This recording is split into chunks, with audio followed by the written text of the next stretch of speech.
Less দিয়ে সুন্দর এই গলা ডিজাইনটি তৈরি করার জন্য একটা পেস্টিং পেপার নিব 9 ইঞ্চি চওড়া সাইজের এবং 15.5 ইঞ্চি লম্বা। তো এটাকে মাঝ বরাবর ভাঁজ দিয়ে দিব। ভাঁজ দিয়ে গলার চওড়া নিব 3 ইঞ্চি 2 সুতা, লম্বার মাপ দিয়ে দিব 3 ইঞ্চি, দিয়ে একটা বক্স তৈরি করে নিব এবং গোল গলার একটা শেপ তৈরি করে নিব। তো এই যে আমরা গোল গলার শেপ দিয়ে দিলাম। এখন 1 ইঞ্চি থেকে 2 সুতা কম একটা মার্কিং দিব, আর উপর থেকে এই যে 3 ইঞ্চিতে একটা মার্কিং দিব, দিয়ে স্কেলের সাহায্যে এভাবে একটা মার্কিং দিয়ে দিব।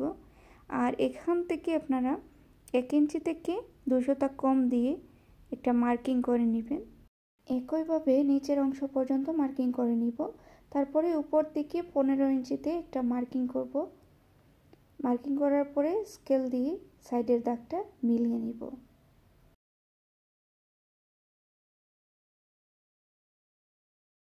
তারপরে রাউন্ডের এই অংশ থেকে 1.25 ইঞ্চিতে মার্কিং করব। তারপরে 1 ইঞ্চিতে আবার মার্কিং করে দিব। তারপরে দুইটা দাগকে মিলিয়ে একটা ট্রায়াঙ্গেল শেপ তৈরি করে নিব। তো এই যে মার্কিং করেছি এই কর্নারে আর একটা বিন্দু দিব। এই বিন্দু বরাবর দাগটাকে মিলিয়ে নিতে হবে। প্রথমে একটা মার্কিং দিয়েছিলাম, পরে আমরা কাটিংয়ের জন্য আরেকটা মার্কিং দেব। তো এই অনুযায়ী কিন্তু কাটিং করে নিচ্ছি দাগ অনুযায়ী।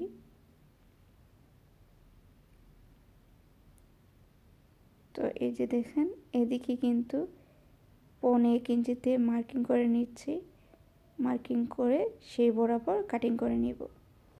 আপনি যদি আমাদের ইউটিউব চ্যানেলে নতুন হয়ে থাকেন তাহলে আমাদের চ্যানেলটি সাবস্ক্রাইব করে রাখবেন, আর যারা আমাদের ফেসবুক পেজ থেকে দেখবেন তারা আমাদের পেজটি ফলো দিয়ে রাখবেন।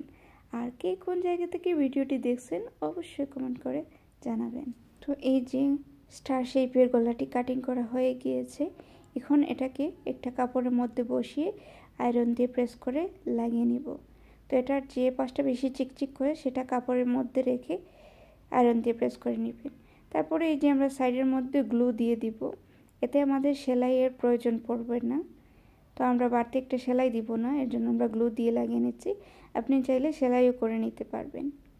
তো এই যে এই জায়গাগুলো কাটিং করে তারপরে গ্লু দিয়ে আমরা এটাকে অ্যাটাচ করে নিচ্ছি। তারপরে দেখেন এই সাইডে সাইডে আবারও আমরা গ্লু দিব, ফেব্রিক গ্লু। আর যে লেসটা আমরা বসাবো সেটার সোজা সাইডটা নিচের দিকে থাকবে। আর এভাবে হালকা একটু করে কাটিং করবেন, এতে লেসটা সুন্দরভাবে রাউন্ড করা যাবে। তো তারপরে আমরা এখানে আয়রন দিয়ে প্রেস করে নিচ্ছি, এতে তাড়াতাড়ি লেগে যাবে। তো এই যে দেখেন এভাবে কিন্তু গ্লুটা সাইডে সাইডে লাগিয়ে লেসটাকে সুন্দর করে বসিয়ে নিতে পারবেন। আপনারা চাইলে জামার মধ্যে পেস্টিংয়ের যে কাপড় আছে সেটাকে সেলাই করার পরে এভাবে লেস লাগাতে পারবেন। তো এক্ষেত্রে গ্লু দিয়ে লাগানোর ক্ষেত্রে মানে কাজটা সহজ মনে হয় বেশি। যারা নতুন সেলাই কাজে তারা কিন্তু এভাবে খুব সহজভাবেই সুন্দর সুন্দর ডিজাইনার গলা তৈরি করে নিতে পারবে। নিচের অংশের জন্য আরেকটা পিস কাটিং করে লাগিয়ে নিব। তো এই যে দেখেন এভাবে কিন্তু খুব সুন্দরভাবে ফিনিশিংভাবে লেসটা লাগানো যায়। তো এখন আমরা জামার মধ্যে এটাকে লাগিয়ে নিব। তো জামার উল্টো পাশে এটাকে বসিয়ে সেলাইটা দিয়ে দিব। তো আপনারা পিন দিয়ে অ্যাটাচ করে নেবেন, তাহলে আপনাদের এটা নড়বে না। তো আমরা কিন্তু পিন দিয়ে অ্যাটাচ করে নিয়েছি, নিয়ে এভাবে পেস্টিংয়ের সাইডে সাইডে সেলাই করে নিতে হবে। তো এই যে দেখেন এই জায়গাগুলো কিন্তু খুব সুন্দরভাবে সেলাই করবেন, তাহলে গলাটা কিন্তু খুব সুন্দর হবে। আর এরকম সুন্দর সুন্দর সেলাইয়ের ভিডিও পেতে আমাদের পেজটি ফলো দিয়ে রাখবেন। তো আমরা অতিরিক্ত অংশটুকু কাটিং করে নিব। নেওয়ার পর এই যে কোনাগুলো আছে এই কোনাগুলো কিন্তু আমরা এভাবে হালকা হালকা কাটিং দিব, এতে ফিনিশিংটা ভালো আসবে। তারপরে এটাকে উল্টিয়ে আমরা সোজা পাশে নিয়ে আসব। আর এই কোনাগুলো কিন্তু আপনারা যে কোনো কিছুর সাহায্যে কোনাগুলো বের করে নিব। আবার যারা সেলাই কাজে এক্সপার্ট না তারা কিন্তু কেচি দিয়ে এভাবে ট্রাই করবেন না, আপনারা যে কোনো ধরনের স্ক্রু আছে সেগুলো দিয়ে আপনারা ট্রাই করবেন। তো এই যে উপরে একটা চাপ সেলাই দিয়ে দিব।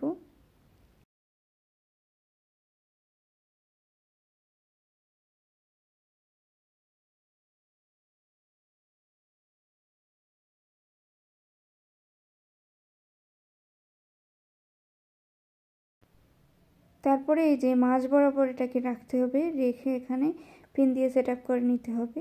তো এই যে আমরা পিন দিয়ে সেট আপ করে নিলাম। নেওয়ার পরে আমরা এই যে সাইডে সাইডে সেলাই করে দিচ্ছি। এখানে চাপ সেলাই দিয়ে দিতে হবে। তো এই যে দেখেন এভাবে কিন্তু খুব সহজভাবেই আপনারা এরকম ডিজাইনার জামা তৈরি করে নিতে পারবেন। বর্তমানে লেসের জামাগুলোর চাহিদা অনেক বেশি। তো এই যে দেখেন লেস থেকে আমরা 3টা ফ্লাওয়ার কাটিং করে নিয়েছি, এগুলা এখন আমরা সেলাই করে লাগিয়ে নিব। তো প্রেসার ফুট লিফটার যেটা আছে সেটাতে আমরা এক হাত দিয়ে ধরে এভাবে ঘুরিয়ে সেলাইটা দিয়ে দিব। তো একইভাবে সবগুলা ফ্লাওয়ার সেলাই করে লাগিয়ে নিব। তো এই যে দেখেন কত সুন্দর একটা ডিজাইনার গলা তৈরি হয়ে গিয়েছে। তো এরকম আপনারা সুন্দর সুন্দর ডিজাইনার গলা দিয়ে সুন্দর সুন্দর জামা তৈরি করে নিতে পারবেন। আশা করি ডিজাইনটি আপনাদের ভালো লাগবে। যদি ভালো লাগে তাহলে ফ্রেন্ডস এবং ফ্যামিলিদের সাথে শেয়ার করতে ভুলবেন না।